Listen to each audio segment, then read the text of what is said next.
சுதந்திர தோல்வி தமிழரசு கட்சிக்கு ஒரு பின்னடைவாக அமையும் எப்படி என்றால், ஒருவேளை இப்போ அரசியல் அமைப்பு விடயங்கள் மாற்றம் கட்டாயம் நான் நினைக்கிறேன் என்பிபி செய்ய போகுது.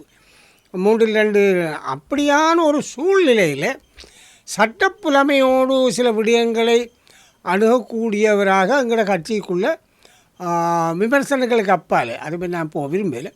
சுமந்திரன் தான் நாங்கள் தகமை சார்ந்த ஒருவர். அது அவர் இல்லாமல் இருப்பது ஒரு வழி எங்கள் பாதிப்பாக இருக்கலாம். ஆனால் அது பாராளுமன்ற ஜனநாயகத்திலே தவிர்க்க முடியாது. இல்லை, உண்மையான எனக்கு தனிப்பட்ட முறையில் ஒரு சிந்தனை இல்லை.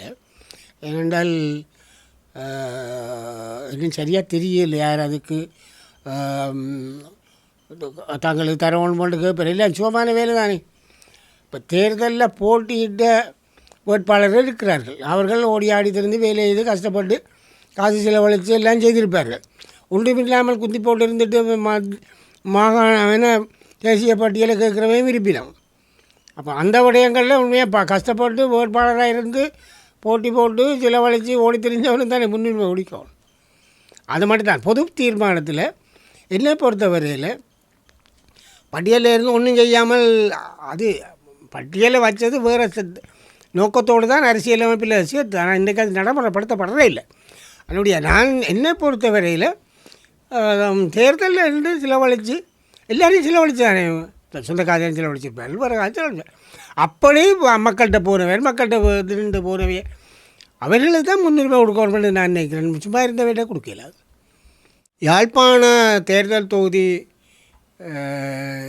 பொறுத்த வரையில் முக்கியமான வேட்பாளர்கள் ஒரு வேட்பாளர் பாராளுமன்றத்திலே அனுபவம் உள்ள ஸ்ரீதரன் அவர்கள் சென்ற முறையும் போல இந்த முறையும் மிகப்பெரிய பெரும்பான்மையோடு 32,000க்கு மேற்பட்ட பெரும்பான்மையோடு வெற்றி பெற்றிருக்கார்.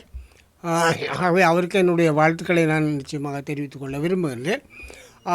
ஆகவே அந்த யாழ்ப்பாணம் தேர்தல் மாவட்டத்துக்கு எங்களோடு ஒத்துழைத்து அவரோடு ஒத்துழைத்து நாங்கள் முன்னெடுப்போம் என்பதையும் கட்சி சார்ந்து சொல்லிக்கொள்ள விரும்புகின்றேன்.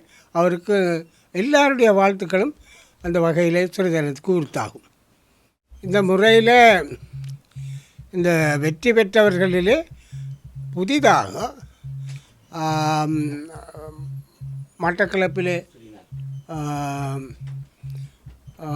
டாக்டரும் மற்றவர்கள் இப்போ கோடீஸ்வரன் எல்லாம் ஏற்கனவே பாராளுமன்ற உறுப்பினராக இருந்தவர் அவர்கள் இருக்கிறார்கள்.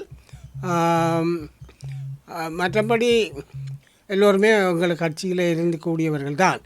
ரவிகரன் மட்டும்தான் புதிதாக முதன்முறையாக பாராளுமன்றத்தில் அவர்களுக்கு என்னுடைய வாழ்த்து. நல்ல முல்லைத்தீவிலே பெருந்தவையான வாக்கு பெற்று அதே நேரம் சாணக்கியன் 65,000 வாக்கு எடுத்ததையும் பாராட்ட வேணும். உண்மையாக சொன்னால் மட்டக்களப்பு தான் தமிழரசு கட்சியின் மானத்தை காப்பாற்றியிருக்கேன்னு நான் பகிரங்கமாக சொல்ல விரும்புகிறேன். அவர்களுக்கு நன்றியை தெரிவிக்க விரும்புகிறேன்.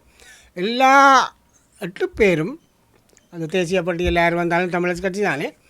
கட்சி சார்ந்து கட்சியை இலக்கு வச்சு கட்சியை நோக்கி கட்சி நலன் சார்ந்து தனிநபர்கள் நலன் சார்ந்து இல்லாமல் கூட்டாக செயல்பட்டு இன்னும் கட்சியை வளர்க்க வேணும். இப்போ ஒரு குரல் சில நேரம் நாங்கள் இவ்வளோ தூரம் 6லேருந்து 8 வளர்ச்சி அடைஞ்சினவர்கள் எதிர்பார்க்காமல் அதிர்ச்சி அடைஞ்சிருக்கிறவர்கள் நாங்கள் கூட்டாக சேருவோம் ஒற்றுமையென்று காய்க்கிறவர்கள் தான் இன்றைக்கு ஒற்றுமையை குழப்பினாக்கள். நான் ஒரு தடவை குறிப்பாக சொல்ல விரும்பலை. ஒற்றுமைன்னு சொல்கிறவே தான் எல்லா இடங்களிலும் ஒற்றுமை. அதன்படியால் அதை பற்றி நாங்கள் ஒற்றுமையை பற்றி இப்போ கலைக்கிறதுக்கு நேரப்பில்லை. கொஞ்சம் வாரத்தில் உள்ளூராட்சி தேர்தல் வரப்போகுது. இந்த நேரத்தில் நான் ஒரு கோரிக்கையை பகிரங்கமாக கொடுக்க விரும்புகிறேன்.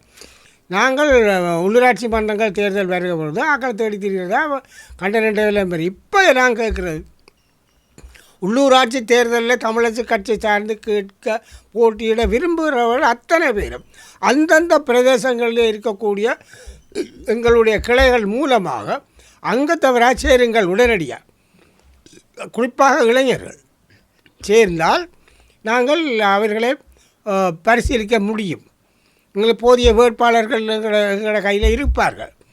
அது இல்லாமல் நாங்கள் வேறு ஆக்களை சேர்க்கிற பொழுது ஒரு குற்றச்சாட்டு வருகிறது, கட்சியில் இருக்கிறவங்க சான்ஸ் கொடுக்கல. அப்போ எல்லாரும் கட்சியில் சேருங்கள் என்று பகிரங்கமாக அழைப்பு விடுக்க விரும்புகிறேன். கட்சியினுடைய மூத்த துணைத் தலைவர் என்ற வகையில் என்னுடைய கோரிக்கை, தமிழரசு கட்சி தான் தனித்துவமான கட்சி என்றது இன்றைக்கு நிரூபிக்கப்பட்டிருக்கு. தமிழ் தேசியத்தினுடைய தனித்துவமான கட்சி தமிழரசு கட்சியாக நிரூபிக்கப்பட்டிருக்கு. நான் எப்பொழுதுமே கட்சியாக தான் பேசியிருக்கேன். ஆனபடியால் எல்லாம் போட்டியிட அரசியலுக்கள் போட்டியிட விரும்புகிற அத்தனை பேரும் அதற்கு மேலானவர்களும் எங்களோட கட்சியில் உடனடியாக சேரும்படி அந்தந்த கிளைகள் மூலமாக சேர்ந்து ஒத்துழைத்து கட்சியை பலப்படுத்தி எங்களுடைய தேசியத்தினுடைய உணர்வுகளை தனித்துவத்தை பாதுகாக்க செயல்படுமாறு பணிவாக கேட்டுக்கொள்ள விரும்புகின்றேன். இவட இன்னும் ஒன்று, ஜனநாயகத்திலே போட்டி என்றது இயல்பு. அது எந்த கட்சியில், அதிலேயும் இந்த விருப்பு வாக்கு முறைமை என்றது ஒரு பயங்கரமான ஒரு கட்சியில் உடைக்கிற ஒரு முறைமை. அதால் எங்களுக்குள்ளே தனித்துவமாக வாக்கு கேட்டது, அதில் முரண்பாடுகள் இருந்திருக்கு.